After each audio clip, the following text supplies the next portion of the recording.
Մենք էլ այսօր ինչ-որ միտեղ Աստծո համար կորսված մարդիկ ենք, որովհետև ապրում ենք մի կյանքով, որով որ մենք մշտապես հեռանում ենք մեր երկրավոր հորից։ Բայց մեր հոգին ոչ մի անգամ չի կորցնում իր արժեքը Աստծո համար։ Զղջալը, հասկանալը և ճիշտ ժամանակի ներողություն խնդրելը միայն այս աշխարհում է, որ մեզ տրված է որպես մի այսպես կոչված ուղղություն կամ մի այսպես կոչված հնարավորություն վերադառնալու դեպի բարին։ Մենք ոչ մեկս չգիտենք, թե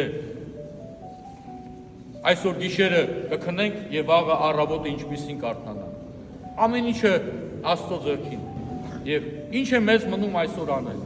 Այսօր մեզ մնում է, որպեսզի մենք նախ եւ առաջ հասկանանք մեր գործած սխալը, թե որքանով ենք մենք հեռացել մեր Աստծուց եւ կարողանանք մեր մեջ ուժ եւ կարողություն գտնել ասելու Աստծուն, որ մեղանչել եմ քո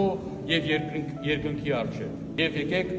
ամեն մեկս հասկանանք, որ այս կյանքը մեզ տրված է որպես նվեր, որպես պարգև Աստծո կողմից այս աշխարհի վրա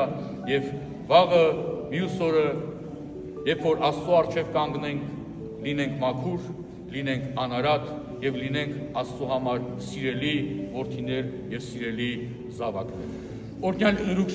շնորհացել փոխվույն, երթայքի խաղաղություն եւ Տեր մեր Հիսուս Քրիստոս եղեցին ձեզ եւ ընդամենեսյանս ամեն։